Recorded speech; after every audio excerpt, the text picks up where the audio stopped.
Hello, everybody. Good Hello, morning. Matt. How are So you? we are. I'm good. How about you?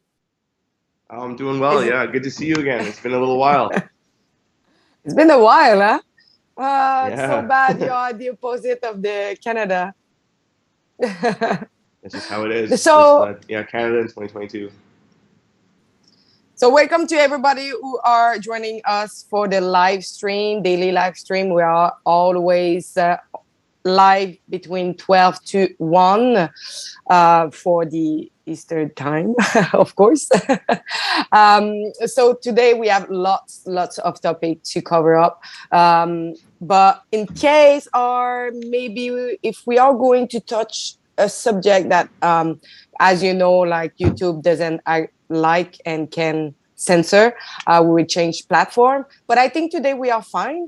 I think we have nothing that we cannot discuss on YouTube, especially like when we think at Bill C-11 that's coming up. We're not talking now about it, but yes, so you can follow us on YouTube, Rumble, Super U, and Odyssey, and as well Getter. So if you don't want to follow YouTube and another platform, you're free to go to another platform. If you want to chat with us, if you have like something that you want to discuss about what we are talking about, you go and send us a super chat. So we will answer to all of your questions at the end of the live stream. And let's dig on what we wanted to talk about today. Matt, how is the passport office in your place? Because here in Quebec is crazy. Well, I'll tell you this much. I was looking on Facebook Marketplace yesterday, and I thought, you know what? Maybe it's time that I get a part-time job waiting at the passport office because people people are charging thousands of dollars right now to wait out, for 24 or 48 hours, sometimes longer than that, to get their passport spot in time because people are getting stuck here, and I've never seen anything like this in my lifetime, so it's pretty crazy. Yeah, here is it's I went there, I went to Montreal because I knew that it was the total chaos. The day before I went there, I know that people have run like inside of the building. It was a complex Guy Favreau in Montreal. And so the thing is like people were claiming for a ticket because nobody were giving like number of ticket for waiting online. So everybody was like doing whatever they want. And so the police intervened, they came inside and they pushed everybody out of the building. And now people are stuck in the street. Like Wow. especially in the street day and night, they are sleeping there. They say like, I have an appointment, but I'm not trusting nobody because nobody told me like I should go home. Everybody say Oh my no, goodness. don't leave because you can leave, like lost your place. And I saw people crying in my face, like saying like we just lost our flight. It was this morning we Oh lost my it. And goodness. some people like was the night the same day at night that I was talking with them, and they were like, I didn't have ticket. They take 80 people per day, and they say, I'm gonna lose my flight. I'm gonna lose my entire vacation costs. And some people like that I was talking with, it was a group of 5 or 6 people. They needed to pay $800 each for change the date of their flight for the day after. Imagine who will pay them like the cost because some of them have applied in April, mid-April or beginning of April, and they had a special date, like they had like the Right. date in June to receive it, but didn't receive Right. it. Um, so what do you do when you have an expecting date to arrive of your passport? You did your job, you apply on time, you pay your flight afterwards, and you never like receive your passport, and now you wait like outside. And one of the night it was a pouring rain, like I'm not kidding. So a woman say like my father that is diabetic needed to cover like during the night because I have two little children at home that cannot be alone. And my dad was sleeping there it, under the rain for waiting for me. And since Like, what? they were going to lose their flight, and same if they did that. Like what happens if they miss their flight? There's obviously no accountability from the government. There's no, reimbursement of lost travel fees. And these are people who went out of their way above and beyond months ahead of time to make this all happen. So, I mean, what's the government's excuse as to why things are so backed up nationally? I don't understand what the problem is. The problem is people are working from home. So we have about 29,000 employees for Canada Services. 18,000 of them are working from home. And just in the province of Quebec, it's 3,600 people who are still working from home. This is incredible. Ontario is about 6,000 and something. I think the West is 5,000 and something. But imagine you cannot produce a passport with like really serious like confidentiality information from home. If they are doing that from home, I will like say, I'm a bit scared for my private information if they are doing that from their place, because everybody can hack the access of these information. Sure. So it's supposed to be like a central bank of data that they can have access from the office. But now what we can see is like most of the people are working from home. So, and one day, one of the people were waiting. They say they went out and say, "Oh, sorry, we have one of the printer that is not working, so we need to repair it." But I asked them, like, I say, how many like printer they have inside? 2. Oh my goodness! Really? So like it's like 50% like of the production was like down. And I was like, wow. Nobody is doing anything. No, like the federal could have resolve this problem. Asking people work from home to say, you go back at the office and you work. People will work during the night and as well the weekend. So we will like do a bunch of working right now, solve that problem, and after that we will get back to normal. But what they did, nothing.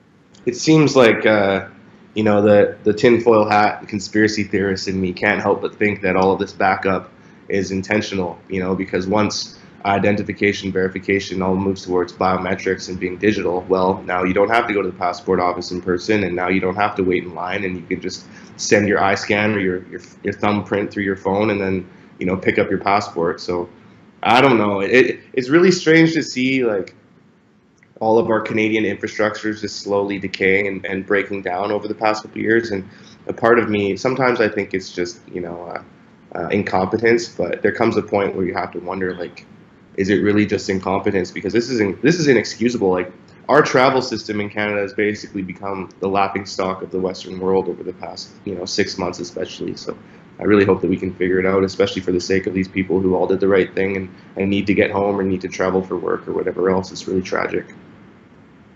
But the only thing here is like the government knew that will happen. Like with all the restriction left, with the travel restriction lift for some of them, because all quarantine is still there for unvaccinated. But still, they knew that will happen. And how it's work, it's like when you made a passport, most of the time it's good for 10 years or 5 years. So probably a bunch of people didn't make their passport that went to a hand at the beginning of the pandemic and through the 2 years. So every passport that going to end out of their time, and now you cannot travel if your passport is just valid for like a couple of months. I think it's 6 months. So everybody in this all large scale of time that just realized in the same time, oh, we are going to travel because now it's summer, vacation is there, we can do it. And we were not able to do it since 2 years. Okay. And everybody applying the same time. But the federal government should have known that it's coming up. And they probably knew that it was coming up. But the thing is, like, we know that the digital identity, as you say, they want to implement that in especially for Pearson Airport and Montreal Airport. And as we know that Air Canada is one of the partnership of this digital identity too. So at the end of the day, like the airport say, oh, we solved the problem, but they cancel some of the flight, most of the flight. Of course that they solve the problem, but the thing is like all these people are waiting online for having their passport. But it's not only the people who wait for their passport. Need to know that people are waiting for their visa to come into Canada are not capable to have it in time. So a lot of people are stuck in their country and say, we cannot travel in Canada because we didn't receive our visa in time. So it's really bad for tourism, and it's really bad for our economy as well. Who will want to come to Canada anymore? I wonder that every day. But a lot of people wonder, like, if the people waiting for their passport, is it for running away or for going to vacation? It's terrible. Yeah, and you know, like in La Presse newspaper, they were saying like, oh yeah, but Passport Canada are going to check for if your flight is coming up soon, so you will be prioritized, and shouldn't they they will have been make doing like. this from the beginning though? But they like don't do why it. just now? I don't understand. I don't know, but they are not doing it. So I asked a couple of people, do the officer like come to talk to you, because it's not agent or officer that's from Passport Canada that come outside. They are security. So security doesn't talk to people at all. They just ask them, if you are for your passport, you still wait online. For people who have other appointments for Canada services like paying tax or anything, but that's, you don't wait. You just go inside with them. But when it comes with the passport, you need to wait online. But nobody have asked them, do you have a flight that's coming up? No, nobody came to talk to them. Same like the legacy media. I've been pushed out to record them and to report there. They have been pushed out of the office. And so something is going on there that nobody wants us to report on, and either like mainstream. So this is a kind of hilarious and outrageous dark time. I think it's a dark time when you see like some of the American people were walking in the street asking like, what is going on here? And when people were saying like, oh, we are waiting for our passport, they were like, what? Yeah, it's crazy. It reminds me of seeing footage from like Venezuela, people like lined up at the passport offices and trying to get out of the country, but they can't. It's like really bizarre to see that happening in Canada. But if our it's not liberal only government, Canada. That's true. That's true. But if our liberal government has taught us anything, you know, all we need is a little bit of international media coverage, and then Trudeau will do a little, you know, he'll dance and do his doggy trick, and he'll make something happen real quick and snap his fingers. But it seems like he doesn't really care what Canadians are dealing with, or it's just more of the same, you know. Because I saw like after posting a lot of thing about the passport in Canada, a lot of people say, oh, in France is the same, Sweden is the same, but it looks like it's mostly G7 country. Interesting. So like, what are they? What's the hold up? What are they trying to push through before they renew everybody's 10-year passports? I don't know. But it's just interesting to see that it's not the third world country, or it's not, you know, small country. It's really about the biggest like country as France, Canada, Sweden. But Sweden is not big, but it's a country that it's kind of. We talk a lot about Sweden, and we did talk a lot about Switzerland too, because Switzerland didn't like join like all these restriction and everything. So like it's mostly about rich country, I would say, like really developed country, that when we look at maybe Colombia or other country in South America, I didn't heard anybody waiting like that for a passport. Yeah, me But neither. probably they don't travel as much. Yeah, fair enough. So But it looks like Trudeau just did another interview with CBC Radio, defending, of course, defending his vax mandates and the Emergency Act decision.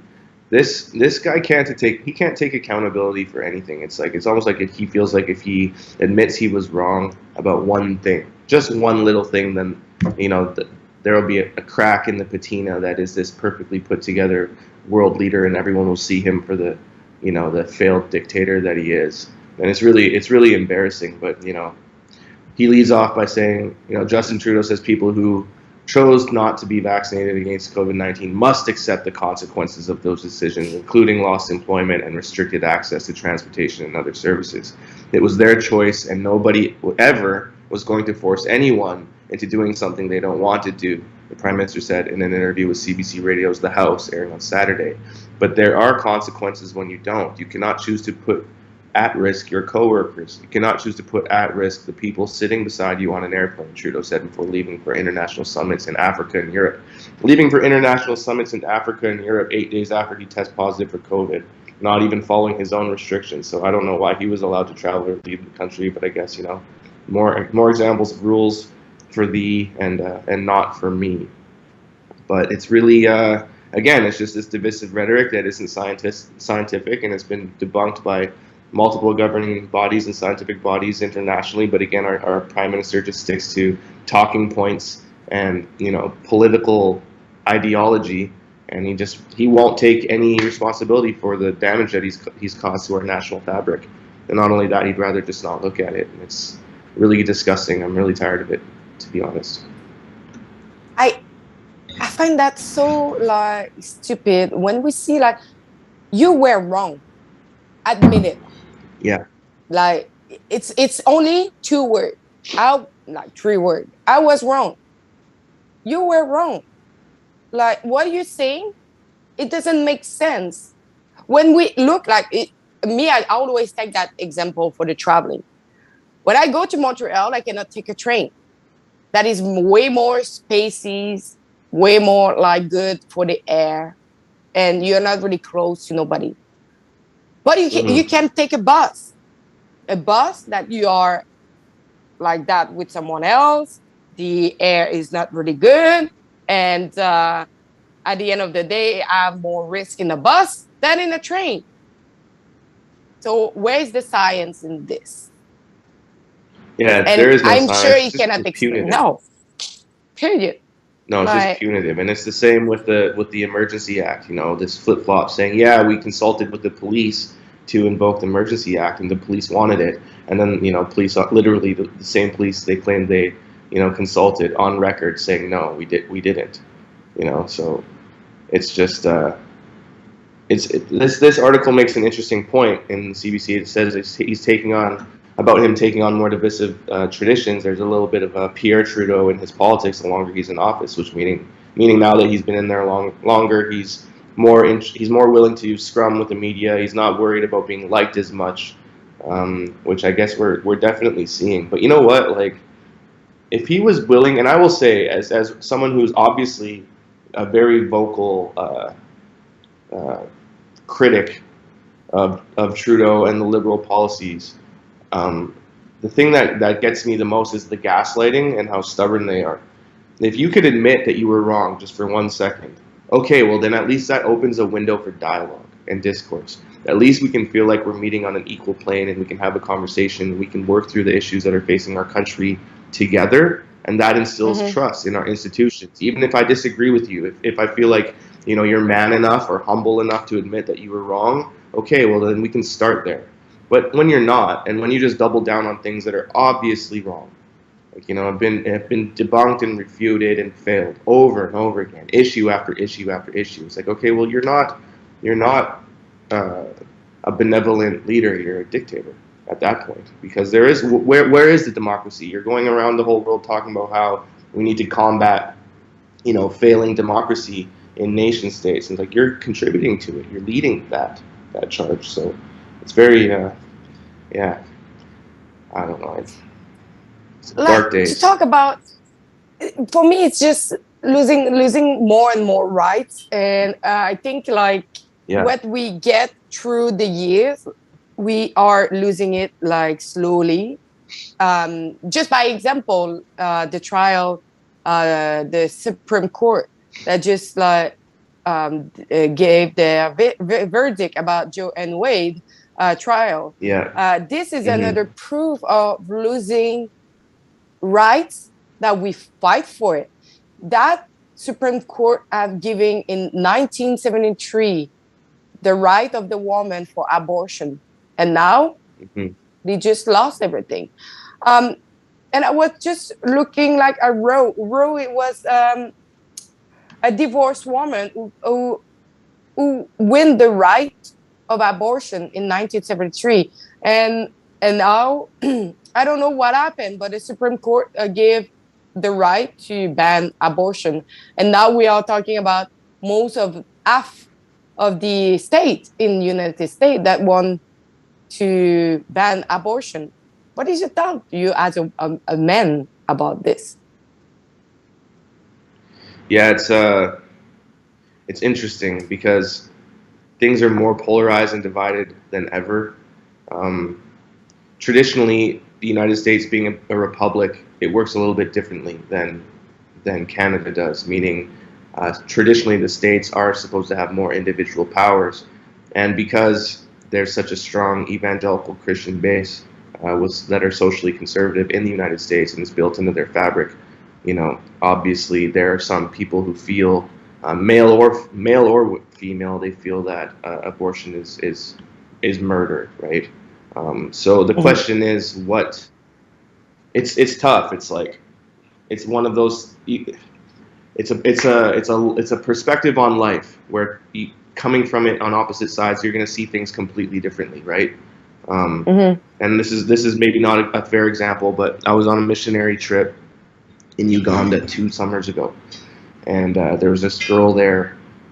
So in Uganda, young girls are not very valued, and the reason why that is because a family will maybe have 8 to 10 children. The women marry off, so they can only afford to send 1 or 2 kids to school. Usually the boys, because the boys go to school to get educated, and they come back to the village and they work for the village, raise money for the village and whatever else. So it's very like 50 people in that community may be reliant on 1 or 2 people who go to school and then come back. So this girl, she was one of the fortunate ones. She was educated. She was actually college educated. And when she was in college, she basically got date raped by somebody that she thought was her friend. And she decided to have the child. And, at 17 years old, I was asking her, well, why? Why would you decide to do that, especially given like the social conditions there specifically? And she said to me, she's like, with tears are in her eyes, she said to me, like, it wasn't his fault. Like, it wasn't my son's fault. He didn't ask for that. And I was just like, I was profoundly shooken by that, like really in my spirit, like that really like broke my heart, because I see, obviously, there's in society, we argue the extremes, right? It's the extreme voices that get the loudest attention, like the people that are showing up at pro-abortion rallies, claiming they want to use it as like a contraceptive, and they love having abortions. I love killing babies. Like, we've all seen like the social clips, the people that are very loud and but it's obviously, life is more nuanced than that, and most people fall into that. Like 95% of people fall into that gray area category. So it was really sobering to me, anyways, to see like a little bit of a different take, and it really opened my eyes up to realizing that it's actually far more complicated story than the talking heads make it out to be, and it's very personal. Either way, because it seems, and I feel strange even speaking on this, but to be honest, like, yes, could there be more infrastructure? Could we provide more infrastructure for women who decide to have children outside of wedlock and outside of that social safety net? Yes, certainly. However, is being born into poverty a good enough reason to not live? And I don't think that that's the case either. So there has to be some sort of middle ground there. But anyways, it's a little early in the morning to be talking about abortion. My point is, yeah, for abortion, I understand both sides. Like, I understand that some are using it instead of contraceptive pill. Like, they just get pregnant all the time and just get aborted. That it's an easygoing thing. But I understand that in another way, some people, like, sometimes you get older as a woman and you think that you will not fall pregnant, okay? And when that happens, you just like have like big eyes and just like, what is happening right now? Like, I'm too old. What's going on? I thought like my body would not be able to create anymore, as when you get close to menopause, or so Right. sometimes it's just like a surprise, and it's a bad surprise. When you get like a certain age, if you have a baby, it can have like a really bad consequences on your body, and some of the women can die as well, like having baby too late, because it's not the time for having it. Like 30 or into 20, it's probably the best time. But when you get too close to 50 or late 40, it's not really good for a woman, and it's not very good for the baby as well. Like, because baby can have more like I would say genetic disease or other malformation, or he can have like other disease created because the body are not as much nutritious for the baby as I say, like with like nutriment or other stuff. But my point is now that passed legally. Imagine some woman who was waiting for their appointment, receive a call from the clinic. I'm sorry, but we cannot proceed to your abortion. We are sorry about it.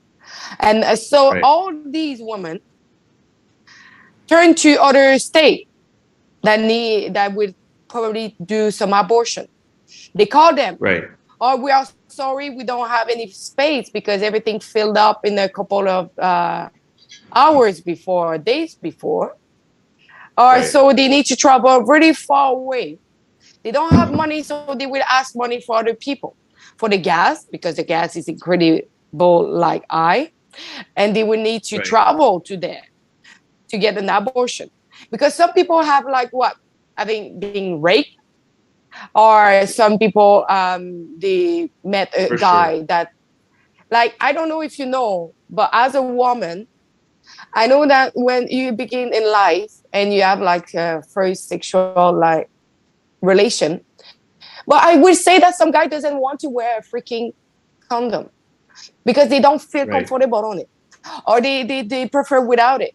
And as a woman, sometimes you don't want to shock or make them like angry at you, or some girl will like comply to it, and at the end, who will have the consequences? It's the woman, and the woman will like destroy their life because the states say, oh, you cannot abort, but is actually the guy who put pressure to not wear a condom. Well, I think that I do think that there's a misconception that there's a stereotype or a cliche anyways that having a child is a shameful thing to do. Like somehow having a child is synonymous with ruining your life and throwing your career away. And statistically, if we look at GDP per household incomes, like married families with children actually tend to earn more and have more productivity than single people. So it's maybe inconvenient and it's scary, but the math doesn't necessarily back up that it's like a career ruiner. But when it comes to the states specifically, it's difficult because for people who actually believe, like, okay, if I'm a doctor and I believe that abortion is murder, especially after the first trimester, should I be forced to do that? I don't know. I don't think that's fair. If someone truly believes that, or even as a taxpayer, like let's say if I'm a taxpayer in Texas and I believe abortion is murder, should my tax money be going to fund something that is morally egregious to me?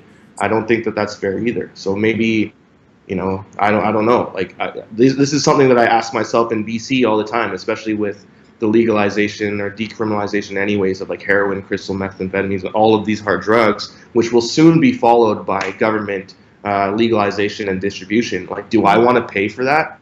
No, but do I have to? Like right now, I do have to because this is where I live and that's how my tax dollars are distributed. You know, so obviously it's everyone has their own choices to make. We have to be accountable for the choices that we make, and we can't. It's not fair to have other people clean up after our mess.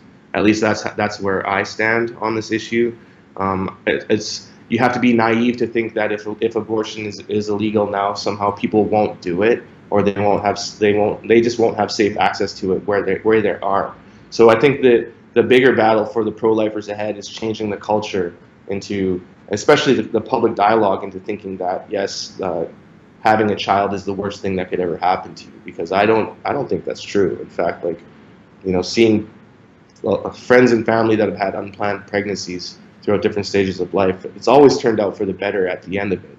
At first, it was scary and they didn't know what, but you know, I'm at least personally, and I can only speak anecdotally, but I'm hard pressed to find people that have had children that were unexpected, that was like they were, you know, completely ruined their life. And I don't mean like postpartum depression after 1 year or 2 years, but you know, generally life is a blessing, not a sentence. At least that's how I, you know, choose to look at it. But again, I'm a man, and I would never.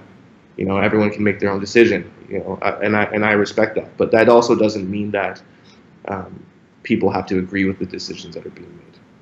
I will do a really, I'm biologist and I study birds, but as we see at this moment, we see a lot of inflation. So less and less opportunity to get food for the family, to get the family really well. So mother can choose to say, I cannot afford, with the cost of life, to have another child. It's impossible, because that will cut the portion that we give to other children to having another one, and all of them would be miserable, and my life would be miserable. And that's it's the most important point, because now with like all the cost of the life, the medium wage people and less would not be able to afford to have so many kids now. But when we look at bird, because we talk about like, oh, humans are bad, we are doing abortion and everything, but bird do abortion by themselves. So when they create eggs inside of their womb, and they see that they have not enough food around them, they will reserve their eggs for keeping the nutriment for the number of eggs that they will give birth.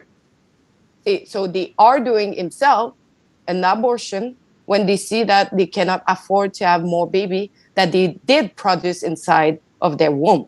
So I think it's a natural thing to just, if you see that you cannot afford to get birth, you just give the children away. But that is heartbreaking, because you don't know in which kind of a hand that baby will fall into, or taking the decision before like the baby is completely formed, to just like say, I cannot afford it. But I can understand when he get too late in the trimester, like when the baby is almost like formally to get like aborted. It's just, why you didn't do it before? Right. That is only my only question. Yeah, well, I think that there's so much social pressure.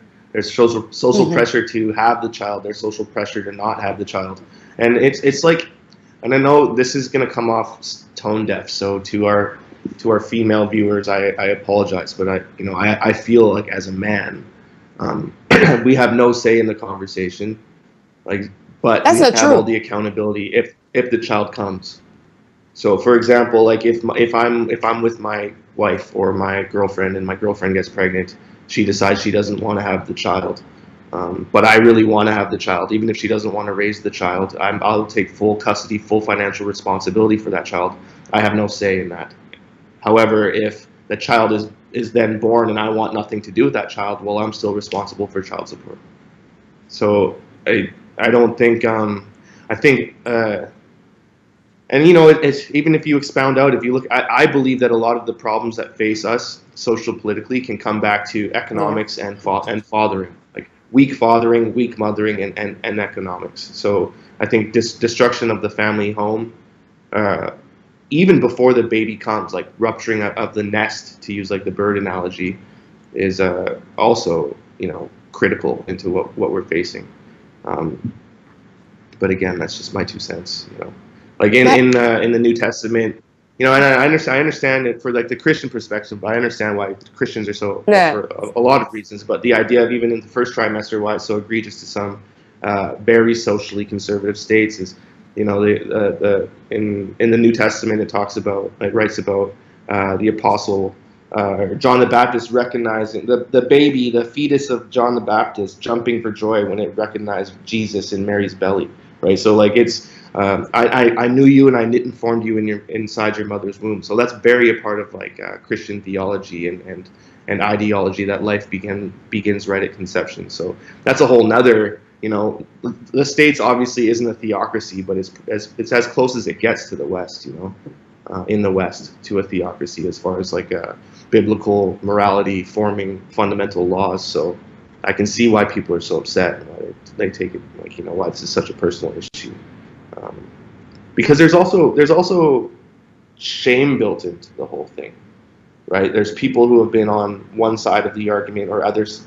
You're going to be very hard pressed to find someone who uh, hasn't been exposed or affected by abortion, whether that's them personally or someone that they love, right? So this is obviously like a very personal issue, and when we're talking about very personal issues like that, you know, it's easy for obviously personal experience, shame, guilt, embarrassment, whatever else, to also build into the conversation. So you know, this is like a lame answer, but I do feel like the only way things are ever going to change is like a reformation of like culturally around like our discussion and dialogue around sex, around contraception, around parenting, and what these things mean and how to approach them responsibly, right? Um, Yeah. because like ultimately, reproduction is a consequence of sex. You can't make a baby. Well, I guess these days you can make a baby in a test tube, but you know, you can't fundamentally, up until very recently in human history and any species, you can't really, you know, make a child without fornication, and you know, that's how you reproduce, right? So that is the fundamental cause. At least that's you know, pleasure is like is a bonus, you know. But if it didn't feel good, people wouldn't do it, you know. So I guess it's like a nature. Some say God, some say nature's built-in incentive to reproduce, right? Yeah. But I don't know. Sorry, I'm on a I, complete rabbit hole right now. I come back on what you say, like that men doesn't have really their voice heard about it because it's I think you need to be both for conception. Yeah, of course it's the women who are wearing it for 9 months, but in the same time, um, the fact is women sometimes they will use the men, like they will like I so many times I see a couple, okay, the woman is so in love, and but the man is going to let her go because he didn't love her anymore. Oh, incidentally, she's pregnant and she will keep it, and she don't let him like having any word on it. And I see like so many couple being broken. Right, They are together right. for the child, but they don't like each other. But I saw that really, really more often than we think. Broken like Yeah, family, and but for because the woman choose that no, I want that for couple, and I want a baby with him, and so I'm gonna keep it. It's not right. It's not right. yeah. That's definitely not the best way to start a family, you know, or No. or build trust or do anything healthy, you know. But again, it's like the child is the consequence of sex. So is a life being wanted enough of a deciding factor whether that life is worth living or not. I think that's the question that I'm always going to come back to personally.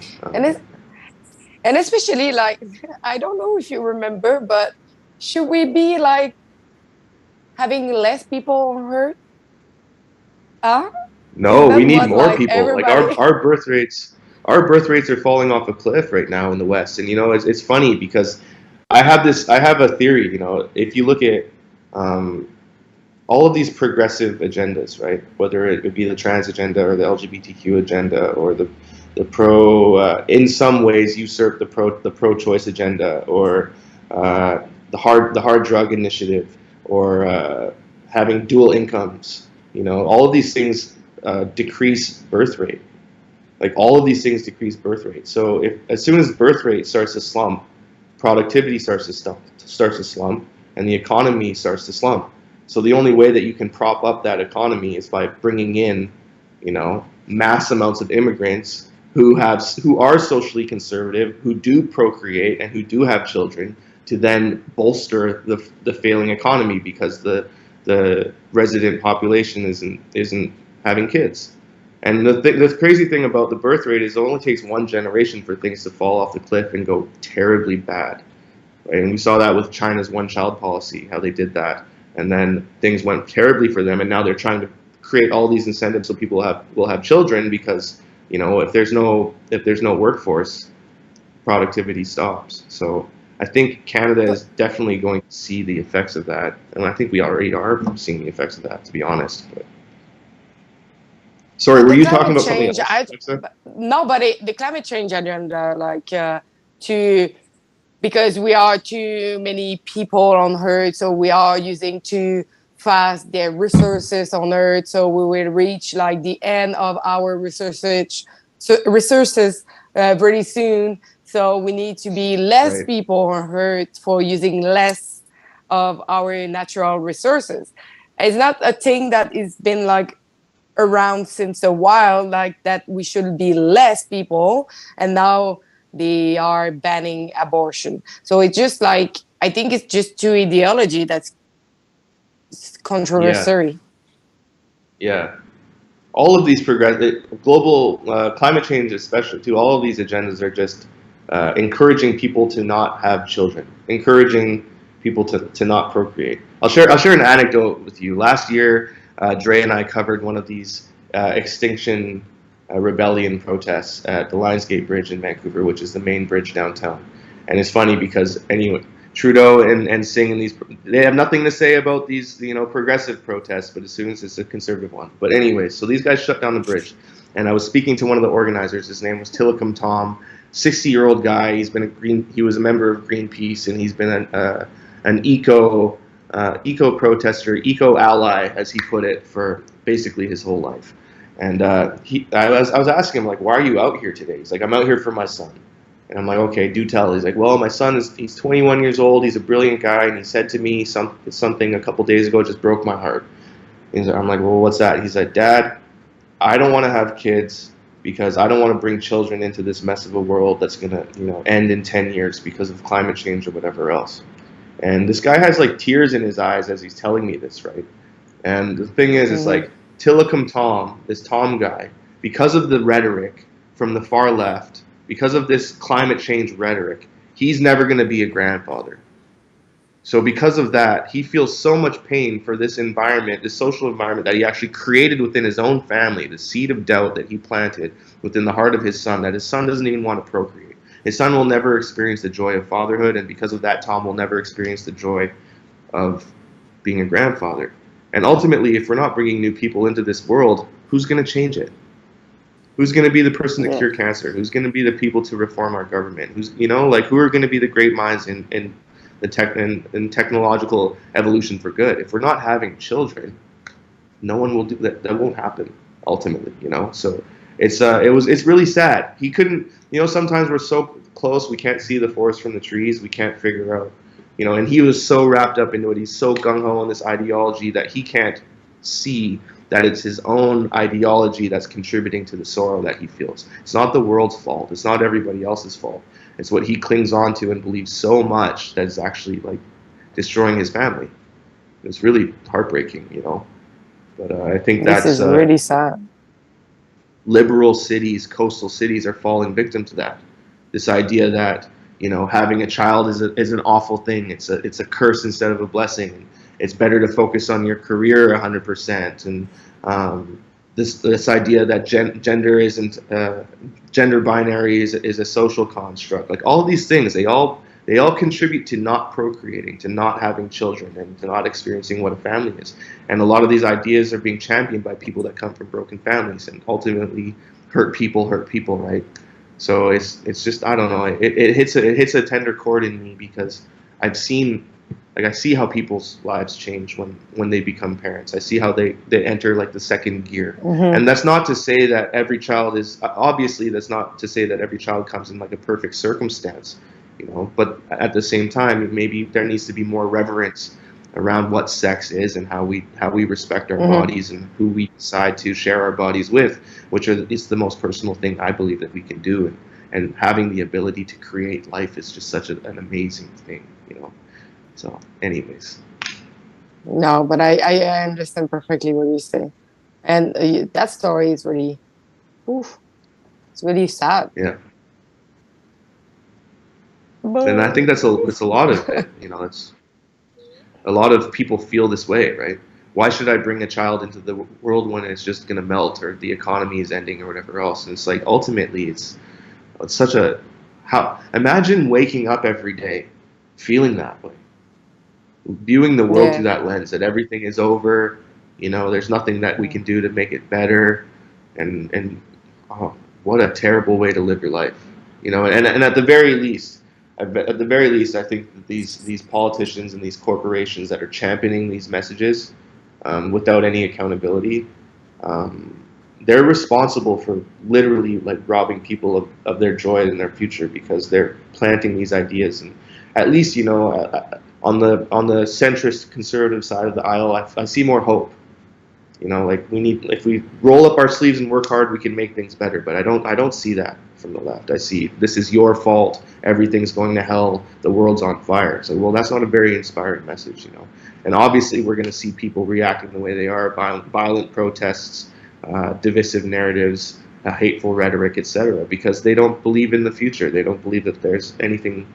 There's no hope for them. There's no joy for them. So, what do you expect, you know? because my what I saw so far, like since I would say, especially like during the pandemic, but a little bit before too, but polarization is getting like so high. It's so crazy how people are thinking two opposite way, and I don't know how you make that happen, to have like really two sides that is completely not capable to talk to each other. It's just impossible. Their mindset is just blocked, you know. Usually Mm-hmm. debate make it like more gray zone that you can discuss, have some opinion, you know, like it was when I was younger. Like we were always capable to discuss about issue, topic, or other stuff. But now it's just like, no, I know what I Yeah. want, and I know what I'm thinking, and I know I'm right. So shut up. Mm-hmm. And you have no possibility to discuss to nobody anymore. And this is the most scary thing that I saw so far rising in Canada. Yeah. I think that I personally think that there's two contributing factors to this current state, where we can't have conversations, or be accepting or tolerant of people with other views. Um, Firstly, um, if a country, Canada has no national identity, right? If you look at like a country like the United States, let's say in like the 60s, 70s, 80s, even earlier than that, it was built on this idea of like a Judeo-Christian framework. So meaning, the law on the land is biblical morality. So whether you believe in God or you don't believe in God, the way that we relate with one another is based on these rules. So, and everyone could agree on that, right? But as it's kind of like a game of Jenga, right? So if that's like a foundational block, and then you pull that block from the base, it may seem like things are getting higher, but in fact it's weaker, right? The foundation is shakier. So I think we're at a point now where we can't agree on what is right and what is wrong and what the truth is, and we're all fundamentally starting on a different playing field. So there isn't anything really in common for us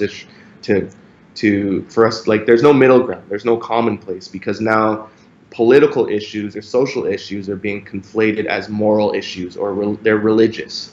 They're yeah, essentially like wokeism is a progressivism is a religion, right? So that's the conversation that we're having now, and there's nothing in common. And also, these things are exacerbated by a decline in quality of life. So as everything becomes less affordable, the political divide goes further and further and further, and ultimately, a lot of these issues are being driven economically, right? Because it's harder for them to get by, so they feel further strained. And the reality is, like, oftentimes people that are on the very far right spectrum and the very far left spectrum actually have more in common with each other than people in the middle, because the people that are on the far left and the far right are usually the downtrodden in society. They're usually socially outcasted. They're usually, they're usually struggling financially. They find no place in society. They find no way to get ahead. But in the age of social media now, those voices have the loudest megaphones. So even though they don't represent the people in the middle that actually have more in common than not having common with one another, these are the voices that dominate culture, and then our politicians and the grifters and the corporations take advantage of these talking points, this cultural hegemony, which is like Marxism 101, and then that becomes, that's the diatribe. But that just spreads division further and further and further. And I think that's where we're at right now in 2022. And that's why reasonable people are getting swept up into all of this nonsense on the news. That's why people can watch the news and think that, oh my God, there's Nazis in Ottawa. It's like, well, no, there isn't. There really isn't. But it's like, that's the echo chamber. Yeah. So we have the people who actually believe really well in the mainstream, and the people who just realize that they have been, like, people like mainstream was lying for a while, and politicians too, and they just raise their voice. It's like being really angry about it. So it's probably why now we see like that kind of polarization, that people were so sure that everything that been done during the pandemic saved their life, and you have the other side where you see like that is a scam. Like, why people have like locked me down in my economy, that now I need to suffer from inflation and consequences on mental illness, and now we see the desegregation of the society going faster and faster. So we see some people who are raising their voice against, and the other one that raise their voice for it. So it's it's probably why we see like as much deep polarization. But anyway, we did talk a lot about the things that now it's already like 5 before 1. So we have a couple of chat. Should we begin by Fraser? Fraser is say, talking about government incompetence, have you any news on the church fire and who is responsible for setting these fire? Or is it move on, nothing to see here? Is it Kamloops here? You went on the ground there. Maybe you better than me to answer to that. Yeah, so Dre and I went back to Kamloops, to Kamloops Shwetmuk First Nation and the Kamloops Indian School. And we actually shot quite a lengthy report. You can expect a full-length documentary coming out in the following weeks. The narrative that was blasted on a huge megaphone for the whole world is quite different than the one that's being subtly uttered. So most people think it's quite different than what's actually developing. The church fires that took place first in the Okanagan and then all over the country, it's hard to persecute those. I mean, we can obviously see what the motivation is, but any sort of proof that these are all affiliated they're definitely correlated, but that they're affiliated. I haven't seen any police development on that. But again, anecdotally, after being in Okanagan and visiting some of these sites and seeing, these were functioning. A lot of them were functioning churches that had Indigenous congregants. So people, the word on the ground, it seemed to feel like people felt it was bad actors that were not actually from the reserve that were going around burning these, at least in the Okanagan. But again, to my awareness, there hasn't been any arrests. That's a pretty good, complete answer, though. Thank you, Fraser, for the $5. We have Aquaski 36 $1. Thank you. Manitoba government will not repair the badly vandalized Queen Victoria. She was against slavery segregation. No one will be charged, though. They know who fit this, all involved. Oh, what do you have to add about this? There was hundreds of angles of who, of the protests that pulled those down. And if they wanted to persecute, I'm sure they could. But, ultimately, our Canadian politicians, especially our progressive Canadian politicians, saw this Kamloops school disclosure as an opportunity for Canada to have its very own George Floyd BLM moment. And they ran with it. And it dominated our news cycle. It dominated, in the middle of a pandemic, our Prime Minister calls an election, and our election dialogue and debate is completely dominated by the Kamloops narrative and reparation, with very little talk about our failing economy, very little talk about affordability, very little talk about actual environmental issues, rather than just like platitudes and talking points. And it worked for them. And now that it's done, and now that they've been reelected, even the promises that were made to these bands, like for example the Kamloops Indian School, they were promised $27 million to come tribe for mental health and job stimulus, and they still haven't received a penny of that. So again, it's the government just playing people against each other and benefiting off of it. So I don't think that we will see arrests, because the Queen Victoria getting knocked down in Manitoba benefited the media. It benefited the Liberals. They took advantage of it, and now that's it. And we move on. So I don't think that we'll see anything come of it. Personally, too expensive to replace. What? Have you seen what they put in Montreal? Like they put a big, freaking ring, a big ring in the air that costs like a couple of millions of dollars. And that represents nothing. And I was like, this money can go maybe to help citizens with inflation, or maybe for the gas or something like that. But no, they put a massive ring. Look, do you see it on your screen? This is. Oh my goodness! Yeah. Why? I was shocked. I was like, what's the point to put that? And that, especially because you have no meaning, no representation. I would be more scared that ring fell on my head. But I'm not going to say I'm going to see the massive ring when I see how many the money they spend for that, instead of the citizens who are suffering right now. I just blow my mind. But anyway, Fraser send us another chat. $1. Thank. Oh no, it's Aquaski first. $1 first. Thank you very much, Aquaskis. Thank you. She just wanted to thank us. Thank you. Thank you. Nice. She said thank you to you both. That's very nice. Thank you, Fraser. $1. Thank you, Fraser. If you're going to be sexually active, then use the pill. I agree.